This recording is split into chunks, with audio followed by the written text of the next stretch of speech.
Subject வந்துச்சு sir. சரி, கட்டாயம் இது இந்த எனக்கு அந்த பேப்பர் கட்டிங்க ஃபோட்டோ எல்லாம் வேணுமே. ஈவினிங்கில் கிடைக்கும்.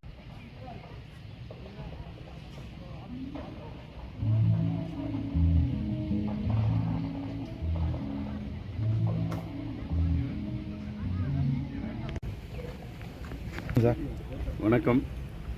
இங்கே கும்பகோணத்தில் வாய்க்கால்கள்லாம் தூர் வராதனால நிறைய தண்ணி தேங்கி நின்று நிறைய பயிர்கள் நாசமாக இருக்குதுன்னு கேள்விப்பட்டு இப்போ நான் வந்து பார்க்குறப்ப இந்த வாய்க்கால் அங்கேயும் பார்த்த அந்த வராக குளத்துக்கிட்ட அதுவும் அடைப்பட்டுருக்கு. இந்த அடைப்பட்டுருக்கிற அந்த வாய்க்காலை பார்க்கும் பொழுது ரொம்ப வேதனையாக இருக்குது.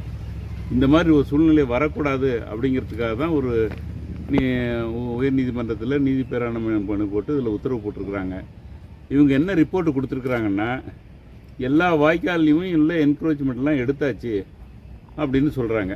ஆனால் மனசுக்குள்ளே எனக்கு என்ன வருத்தம்னா, இந்த என்க்ரோச்மெண்ட் எடுத்தது கிட்டத்தட்ட ஒரு 700 பேர் எல்லாம் பாமர மக்கள், வசதி இல்லாதவங்க, ஏதோ அதிகாரிகள் வந்தால் பயப்படுறவங்க, அவங்களையெல்லாம் எடுத்துட்டாங்க. வீடு குடிசை எல்லாத்தையும் எடுத்துருக்காங்க.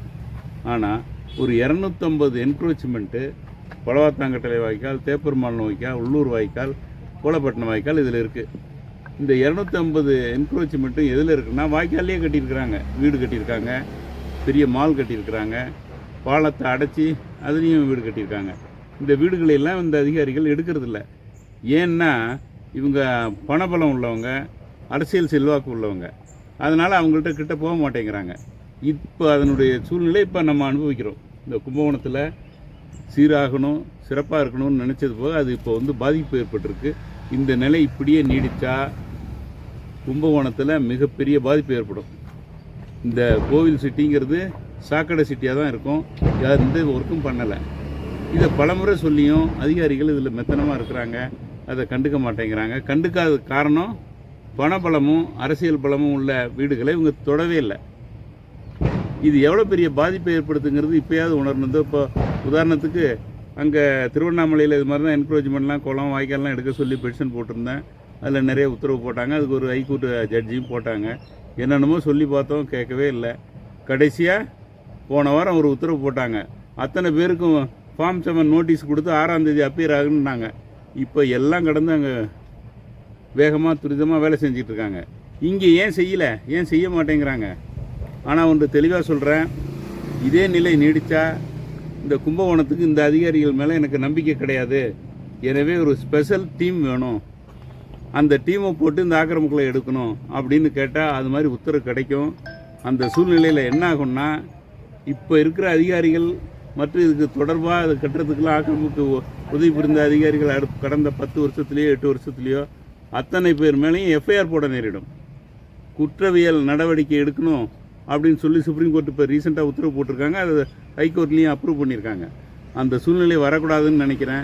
இந்த அதிகாரிகள் இந்த மெத்தனை போக்கை விட்டு இப்போயாவது போர்க்கால அடிப்படையில் இந்த ஆக்கிரமிப்புகளை எடுப்பதற்கு தூர்வாருவதற்கும், இவங்க ஆக்கிரமிப்புகளை எடுத்தாலே கிட்டத்தட்ட தண்ணியெலாம் இங்கேருந்து போகும். இதனால் என்ன ஆகுது, தேப்பெருமானில் ஒரு பழவாத்தாங்கட்டையிலே பல கிராமங்கள் பயிர்கள்லாம் பாதிக்கப்படுது. அங்கங்கே எந்த நஞ்சை நிலம்லாம் பாதிக்கப்பட்டிருக்கு, எந்த பயிரும் செய்ய முடியல. ஆனால் இங்கே செஞ்சுருக்கிற பயிர் அழியுது. இதுக்கு ஒரே காரணம் இந்த அதிகாரிகள், முக்கியமாக முனிசிபாலிட்டி தான் அதுக்கு முக்கியமான காரணம். கலெக்டர் என்ன பண்ணுவார், கலெக்டர் இன்ஸ்ட்ரக்ஷன் கொடுத்துக்கிட்டே இருக்கிறாரு. ஆனால் இவங்க யாரும் கேட்டுக்கிறதில்ல. அநேகமாக விரைவில் இது நீதிமன்றத்தில் இந்த வழக்கு வரும். அப்போ அதுக்குள்ளே இன்னும் ஒரு வாரத்துக்குள்ளே வரும்னு நினைக்கிறேன். அதுக்குள்ளே இவங்க ஏதாவது நடவடிக்கை எடுக்கலைன்னு சொன்னால் நிச்சயமாக இந்த கும்பகோணத்துக்கு ஒரு ஸ்பெஷல் டீம் போட்டு அவங்க தான் இந்த ஆக்கிரமிப்புகளை எடுக்கணும்னு சொல்லி உத்தரவு வாங்கிட்டா இங்கே இருக்கிற அத்தனை அதிகாரி மேலேயும் கிரிமினல் நடவடிக்கை போய் அத்தனை பேர் மேலேயும் எஃப்ஐஆர் விழும் அப்படிங்கிறத தெரிவிச்சுக்கிறேன். மற்றபடி மக்களுக்கு செய்யணுன்னு தான் பார்க்குறேன். எனக்கு இதில் ஒன்றும் தனிப்பட்ட சந்தோஷம் இல்லை, தனிப்பட்ட சௌரியமும் கிடையாது. இந்த கும்பகோணம் கோவில் சிட்டி பழையபடி ஒரு 50 வருஷத்துக்கு முந்தி இருந்த நிலையை உருவாக்கணும் அப்படிங்கிறத என்னுடைய நோக்கம். வேறு வந்து என்ன எடுத்துட்டோம். பேப்பரில் முறைகேடு நடந்ததா சொல்கிறாங்க, அதை பற்றி தூர்வாரினதில் ஓலப்பாட்டம் வாய்க்காலில் முறைகேடு நடந்திருக்கு. அது சம்மந்தமாக தனியாக நடவடிக்கை போய்கிட்டுருக்கு. இங்கெல்லாம் எடுத்துட்டோம், சுத்தமாக இருக்குது. தண்ணி குடுன்னு ஓடி போய் தேப்பெருமானில் இருக்கும், இந்த புலவாதங்க போகுது, கும்பகோணத்தில் தண்ணி ஓடுதுன்னு அங்கே ரிப்போர்ட் கொடுத்துருக்காங்க. இது எவ்வளோ பெரிய அபத்தமான ரிப்போர்ட்டுங்கிறத இது நிரூபிக்குது. இதை எடுத்துக்கிட்டு போய் நான் நிச்சயமாக இதையெல்லாம் எடுத்து நாளைக்கு கோர்ட்டில் உயர்நீதிமன்றத்தில் கொடுத்து அவங்க ஒரு உத்தரவு போடுவாங்க. ஆனால் இவங்க இந்த ஒரு வாரத்துக்குள்ளே இவங்க செய்யலைன்னா நிச்சயமாக அந்த இதுக்கு ஒரு ஸ்பெஷல் டீம் கட்டாயம் வரும்.